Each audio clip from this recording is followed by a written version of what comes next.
Toute l'actualité politique et parlementaire, c'est le 19h de Public Sénat. Et à la une ce soir, les avions français sont engagés au Mali depuis cet après-midi.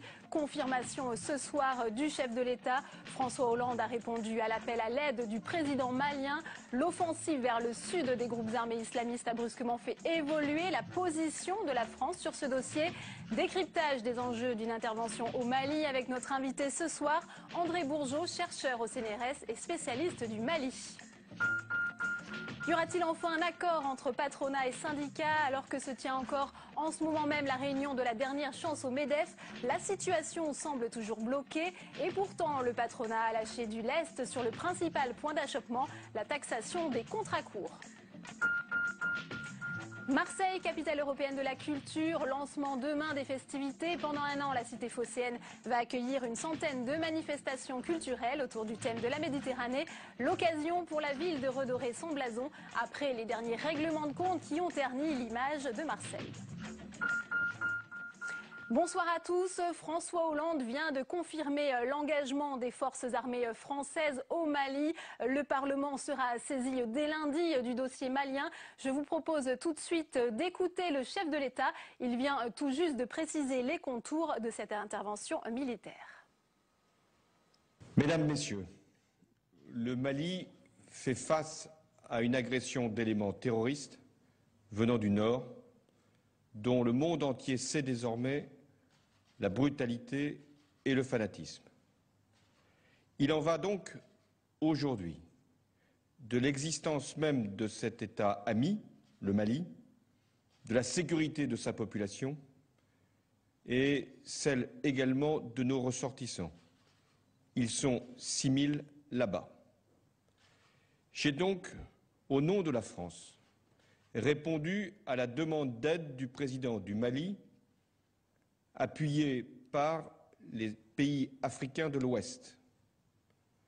En conséquence, les forces armées françaises ont apporté cet après-midi leur soutien aux unités maliennes pour lutter contre ces éléments terroristes. Cette opération durera le temps nécessaire. J'informerai régulièrement les Français sur son déroulement.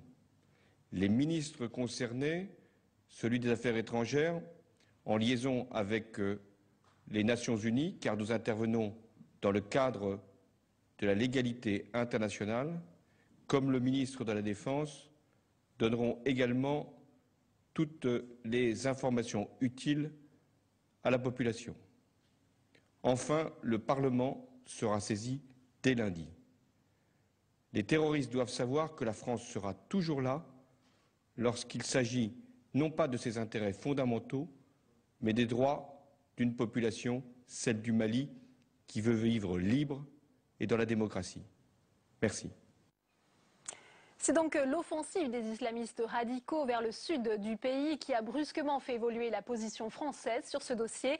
Paul Bouffard. La France a donc répondu à l'appel au secours du Mali. Hier, les insurgés islamistes continuaient leur avancée sur le territoire après avoir mis en déroute les forces gouvernementales dans la ville de Konna, point stratégique qui leur ouvre la voie sur la capitale, Bamako. Ce matin, l'armée malienne lance une contre-offensive sur cette ville. Des militaires français ont participé au combat. Un témoin affirme même avoir vu des petits avions bombarder la zone, peut-être les Mirages français présents sur la base de N'Djamena au Tchad. D'autres avions de type C-160 utilisés par l'armée française auraient débarqué des hommes et du matériel près de la localité. Vers 15 h, un habitant de Konna témoigne du calme régnant sur la ville, plus de tirs depuis la mi-journée. Sur place, des forces spéciales françaises présentes dans la région, notamment au Burkina Faso, seraient déployées pour des missions de repérage qui supposeraient dans les jours qui viennent une intervention aérienne française de plus grande envergure.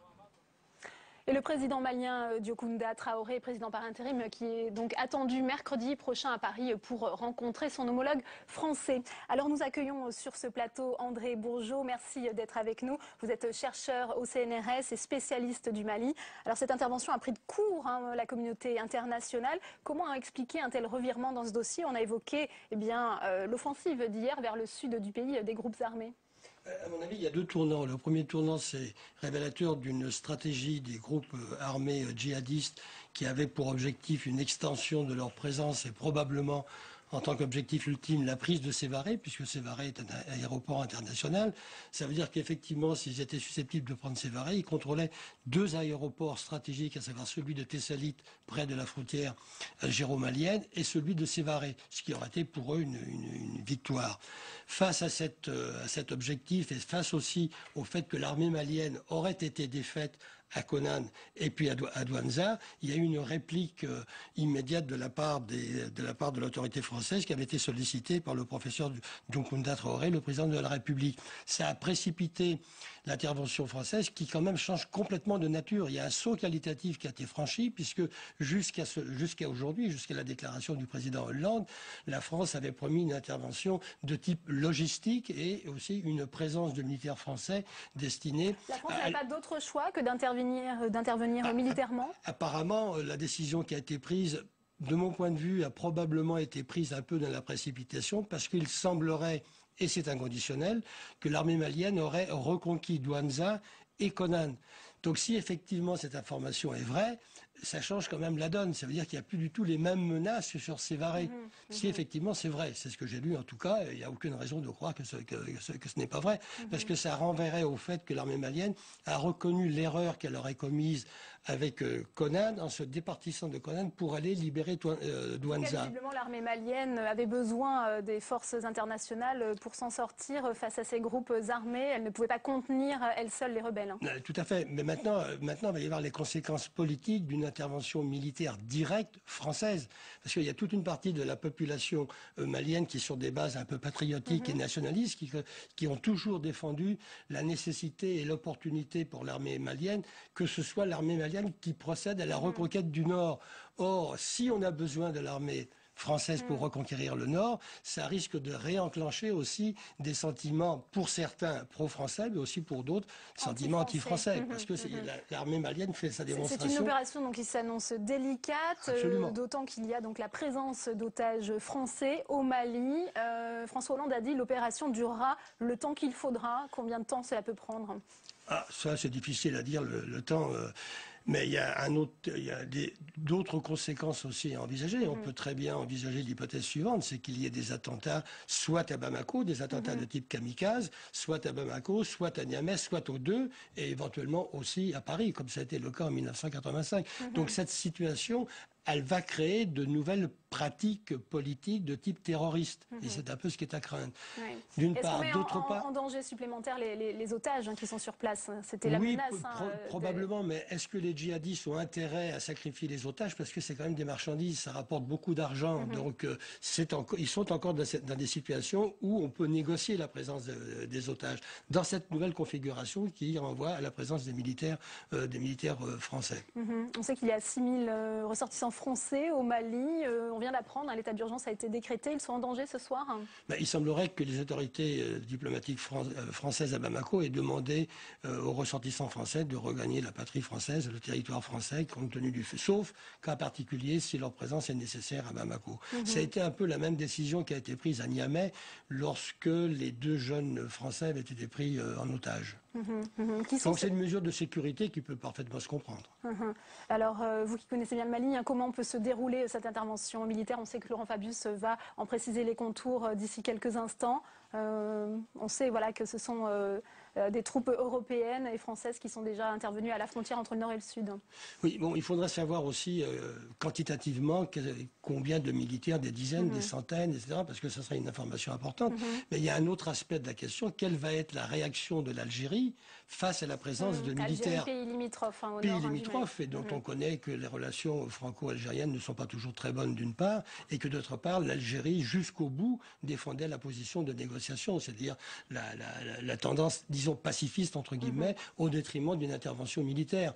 Maintenant, elle est placée devant le fait accompli. Il va y avoir intervention, il y a intervention militaire. Donc comment elle va réagir politiquement et diplomatiquement, d'une part, et d'autre part, quelle va être la réaction aussi des États-Unis? parce que le général Carter Ham, qui est donc le commandant d'Africom, qui se trouvait récemment à Niamey, qui a eu des entretiens avec le président de la République nigérien, M. Mahamadou Issoufou, a déclaré explicitement que les conditions n'étaient pas réunies pour qu'il y ait une intervention militaire. Eh bien, merci André Bourgeot d'avoir répondu à nos questions et de nous avoir apporté votre éclairage sur cette intervention militaire. Toujours pas d'accord entre patronat et syndicats qui doivent trouver d'ici à ce soir un compromis qui garantisse à la fois la sécurité des salariés tout en permettant une certaine flexibilité aux entreprises. Pourtant, le MEDEF a enfin lâché du lest sur la taxation des contrats courts, une des conditions posées par les syndicats pour aboutir à un accord. Résumé de ces négociations de la dernière chance, Jérôme Rabier avec Camilla Campuzano. Il aura fallu attendre la dernière journée de négociation pour que le MEDEF s'engage enfin sur la taxation des contrats courts. Mais si le patronat lâche du lest, ce n'est pas sans contrepartie, sur l'embauche de jeunes en CDI notamment. On a mis dans le texte une baisse des charges patronales pour une embauche d'un jeune de moins de 26 ans. À partir de ce moment-là, où ils acceptaient ce dispositif incitatif, nous étions donc prêts à faire un pas et à aller sur la taxation des contrats courts. Actuellement, les cotisations chômage employeur pour les CDD sont fixées à 4%. Le MEDEF propose de relever ce seuil à 7% pour les contrats de moins d'un mois et à 5,5% pour ceux signés pour une durée comprise entre 1 et 3 mois. Insuffisant pour la CGT et FO qui ne signeront pas l'accord car tous les CDD ne seront pas concernés. Ils enlèvent les contrats de remplacement, les contrats saisonniers, les contrats d'usage. C'est-à-dire qu'ils enlèvent à peu près 70% des contrats de moins de 1 mois. C'est ça ce que nous vend le patronat aujourd'hui. La CFE-CGC et la CFTC vont eux probablement signer. C'est donc vers la CFDT que tous les regards se tournent puisqu'il faut 3 syndicats de salariés signataires pour valider l'accord. Mais du côté de la centrale de Belleville, il faut encore des efforts du patronat. On salue le fait que cette avancée soit sur la table, mais elle n'est pas suffisante pour aller vers un accord. Il faut qu'on débatte des autres CDD qui sont aujourd'hui intérim et usage et qui ne sont pas prévus par cette mesure. Un ultime geste du MEDEF devrait suffire à faire signer la CFDT et l'on s'oriente donc vers un accord historique souhaité par François Hollande. Lui qui voulait un dialogue social renforcé ne pourra que se réjouir de négociations patronat-syndicat couronnées de succès. Et je vous propose d'écouter l'analyse de ce marathon de négociations entre patronat et syndicats avec les explications sur place de Michael Zamès.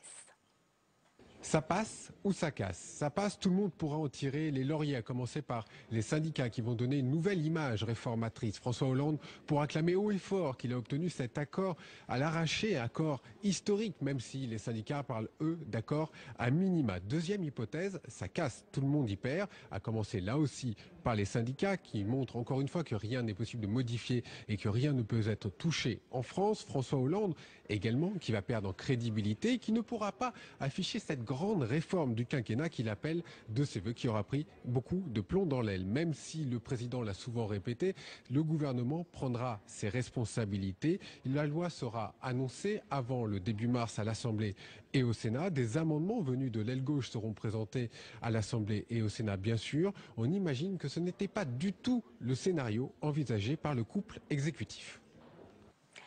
La mobilisation s'annonce massive. Dimanche, ils seront des milliers dans les rues de Paris pour dire leur opposition au projet de mariage pour tous.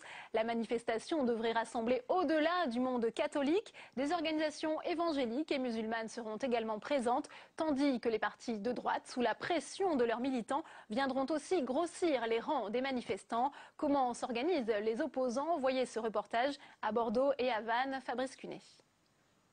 Donc ça va être départ de Lorient. Donc à 5 h du matin au parc des expositions. Dernière ligne droite et dernière consigne avant le départ pour la manifestation prévue dimanche à Paris.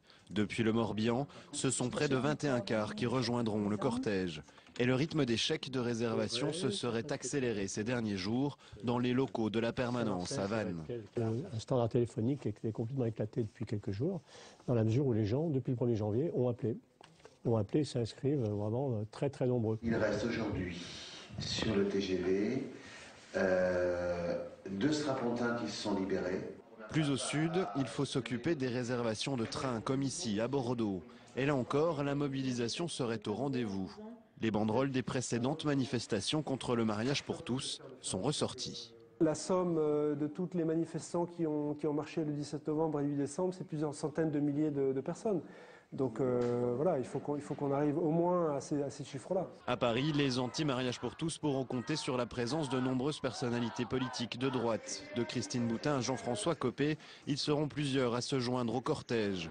Une manifestation qualifiée de succès si elle dépasse les 500 000 personnes. Caroline Deschamps nous a rejoint sur ce plateau. Bonsoir Caroline. Bonsoir Delphine. Alors on vient de le voir dans ce reportage, les opposants s'organisent pour venir manifester à Paris dimanche et les préparatifs vont bon train, et notamment sur Internet où les appels à la mobilisation se sont multipliés ces derniers jours. Oui Delphine, du virtuel au réel, j'ai envie de dire. Les opposants au mariage gay ont bien compris l'importance des réseaux sociaux pour étendre leur influence. Le collectif de la Manif pour tous, qui regroupe des personnalités diverses, en effet développer tous les outils nécessaires pour une mobilisation massive sur le net.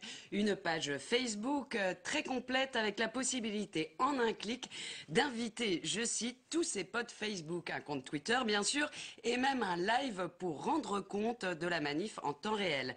Un site internet a également été créé, un site qui a planté aujourd'hui, peut-être victime de son succès. On y trouve notamment un kit spécial manif. Alors en clair, l'internaute peut y trouver des banderoles à imprimer. Il a accès à toutes les infos pratiques pour rejoindre Paris, que ce soit en train, en car ou en covoiturage.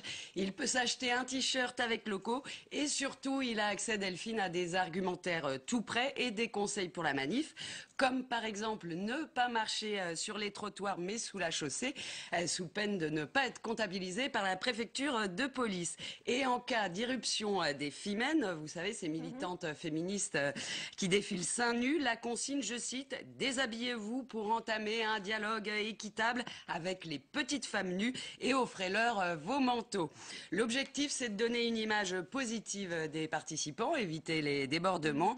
À la manière d'Obama, les opposants au mariage gay utilisent tous les ressorts d'une bonne campagne web pour que le militantisme virtuel se transforme en une mobilisation bien réelle, Delphine. Ouais, du côté des partisans du mariage pour tous, on se mobilise aussi sur la toile, j'imagine. Oui, les pro-mariage homo ne sont pas en reste, mais tissent leur toile de manière dispersée. Il y a bien sûr la fédération LGBT, lesbienne, gay, bi et trans, qui est très présente, qui propose des clips pédagogiques qui expliquent la PMA. Il y a plusieurs sites et pages Facebook qui disent oui au mariage pour tous, mais c'est assez difficile de s'y retrouver. Et c'est surtout sur Twitter que pro et anti-mariage s'affrontent, comme des passes d'armes régulières entre les catholiques geeks. Je pense à l'abbé Grosjean, qui est le prêtre du diocèse de Versailles, qui s'affronte avec les tweetos pro mariage pour tous. Enfin, la bataille se déroule aussi à coups de clips vidéo.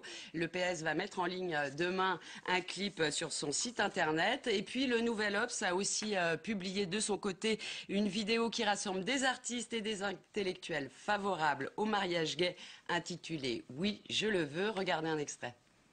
Oui, je le veux. Oui, je le veux. Oui, je le veux. Oui, je le veux. Oui, je le veux.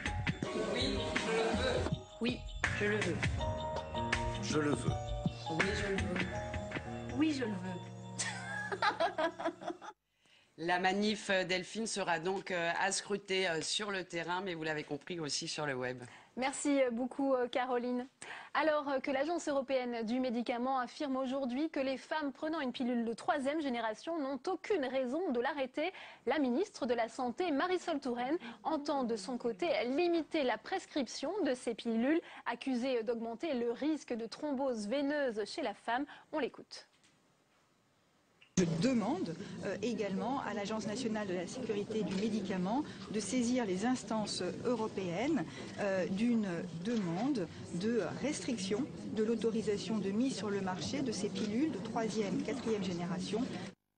Et les sénateurs du groupe communiste réclament ce soir dans un communiqué transparence, sécurité et renforcement du droit des femmes dans l'accès à la contraception. Les sénateurs qui se disent inquiets des risques de la pilule dernière génération.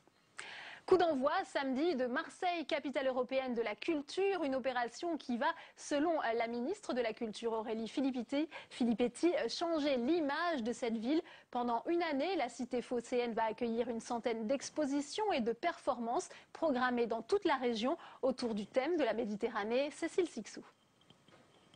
Fébrile effervescence à Marseille, la métropole peaufine les derniers préparatifs avant l'arrivée demain des visiteurs. Ils sont plus de 300 000 attendus ce week-end pour l'inauguration.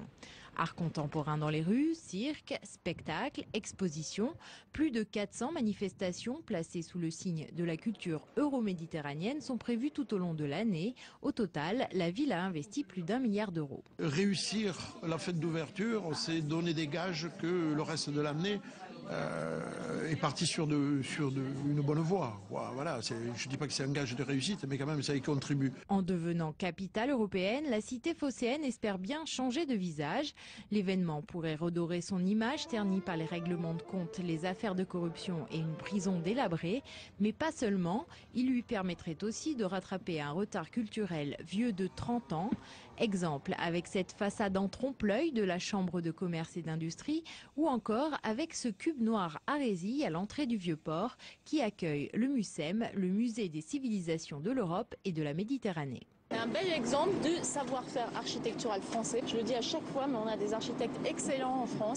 En se lançant dans la fête ce week-end, Marseille espère faire aussi bien que Lille en 2004, où la culture s'est installée durablement.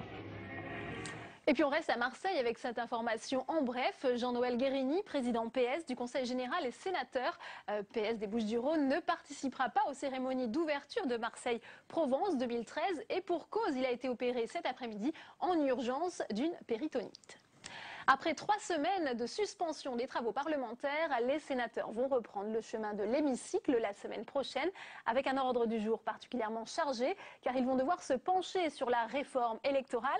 Bonsoir Tam Tranui. Bonsoir Delphine. Alors en quoi ce texte est-il crucial pour les sénateurs qui sont représentants des collectivités territoriales? Eh bien, vous venez de le dire, les sénateurs représentent les collectivités territoriales et cette réforme électorale va fortement impacter ces dernières. Alors sur 2 points principalement. Alors tout le monde connaît le conseiller général. Nicolas Sarkozy avait voulu le remplacer par le conseiller territorial. Une réforme abrogée par la gauche quand elle est arrivée au pouvoir. Existe donc le conseiller territorial. Bienvenue au conseiller départemental et à ses innovations niveau scrutin. Désormais, il y aura donc 2 conseillers départementaux par canton au lieu d'1 aujourd'hui. Les candidats se présenteront en un binôme homme-femme. Enfin, pour ne pas augmenter le nombre de conseillers, le nombre de cantons va être divisé par 2. Deuxième point de cette réforme, ces élections ainsi que les élections régionales auront lieu en 2015 au lieu initialement de 2014. Selon le Conseil des ministres, la concentration la même année des municipales, des départementales, des régionales, des sénatoriales et des européennes, aurait risqué de nuire à la participation électorale. Alors j'imagine que l'opposition n'est pas du tout satisfaite de cette réforme électorale. Et oui, effectivement, Jean-François Copé a dès l'année dernière crié à la manipulation électorale, une critique bien sûr reprise par les sénateurs du groupe UMP. Jean-Jacques Hyest, d'ailleurs, ancien président de la commission des lois, estime que le report des élections a un seul objectif, accorder une année de répit à François Hollande, je cite. Une année de plus, on espère toujours que les choses vont s'arranger. Il souligne également les problèmes engendrés par le scrutin, les cantons vont être immenses et surtout comment 2 conseillers vont-ils se partager le même territoire. Bref, c'est un sujet qui fâche. Sur le même thème en revanche, ça fait consensus. Il y a les 2 propositions de loi des sénateurs socialistes Jean-Pierre Sueur et de la centriste Modem Jacqueline Gouraud.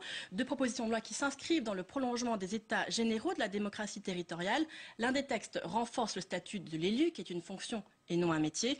Le second porte sur la limitation des normes appliquées aux collectivités. Là au moins, tout le monde est d'accord. Alors, autre temps fort de ce calendrier parlementaire au Sénat, c'est le retour de la taxe Google, une initiative signée Philippe Marini. Et oui, le président de la commission des finances ne lâche pas le morceau. La bête est grasse, autant se servir, c'est son avis. Il propose notamment de taxer les régies des publicités en ligne et fiscaliser Google et les autres géants américains. C'est une manière de rétablir l'équité fiscale avec les acteurs français qui paient TVA et impôts sur les sociétés. Petit souci, ça va faire que les régies françaises vont passer 2 fois à la caisse, mais c'est un dommage collatéral assumé par M. Marini. Merci beaucoup Tam Tranui pour ces explications. Et je vous rappelle donc la principale information de ce journal ce soir. La France est intervenue militairement au Mali cet après-midi. Confirmation ce soir de François Hollande. L'opération durera le temps nécessaire, a affirmé le chef de l'État. Cette intervention a été précipitée par l'offensive vers le sud Mali des groupes armés. Le Mali qui décrète ce soir l'état d'urgence dans tout le pays. Je vous propose d'écouter une nouvelle fois le président de la République qui a donc défini les contours de cette intervention. Mesdames, Messieurs, le Mali fait face à une agression d'éléments terroristes venant du Nord, dont le monde entier sait désormais la brutalité et le fanatisme. Il en va donc aujourd'hui de l'existence même de cet État ami, le Mali, de la sécurité de sa population, et celle également de nos ressortissants. Ils sont 6 000 là-bas. J'ai donc, au nom de la France, répondu à la demande d'aide du président du Mali, appuyé par les pays africains de l'Ouest. En conséquence, les forces armées françaises ont apporté cet après-midi leur soutien aux unités maliennes pour lutter contre ces éléments terroristes. Cette opération durera le temps nécessaire. J'informerai régulièrement les Français sur son déroulement. Les ministres concernés, celui des Affaires étrangères, en liaison avec les Nations Unies, car nous intervenons dans le cadre de la légalité internationale, comme le ministre de la Défense, donneront également toutes les informations utiles à la population. Enfin, le Parlement sera saisi dès lundi. Les terroristes doivent savoir que la France sera toujours là lorsqu'il s'agit non pas de ses intérêts fondamentaux, mais des droits d'une population, celle du Mali, qui veut vivre libre et dans la démocratie. Merci. Et puis on vient de l'apprendre, les pays d'Afrique de l'Ouest autorisent ce soir le déploiement immédiat des troupes au Mali. Nous avons d'ailleurs posé la question à notre partenaire du nouvelobs.com. La France doit-elle intervenir au Mali? Eh bien vous voyez, ils ont répondu oui à 31%, non à 62%. C'est la fin de cette édition. Merci à tous de l'avoir suivi. Je vous souhaite une très bonne soirée sur les chaînes parlementaires. Et donc nous reviendrons plus en détail dès lundi sur cette intervention au Mali.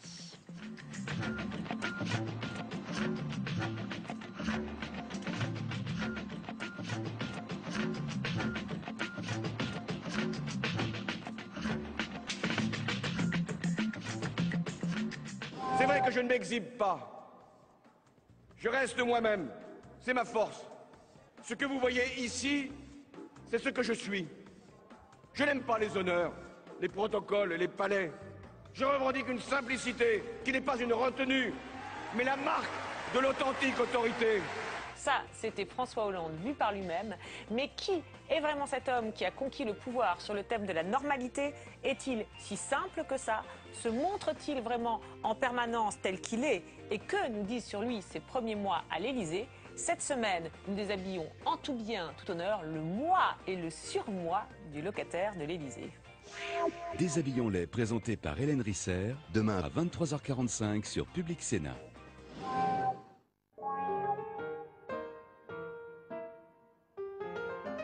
Anniversaire, mariage, naissance, au fil des années, ils ont filmé leur famille dans ces appartements tout neufs où ils avaient emménagé.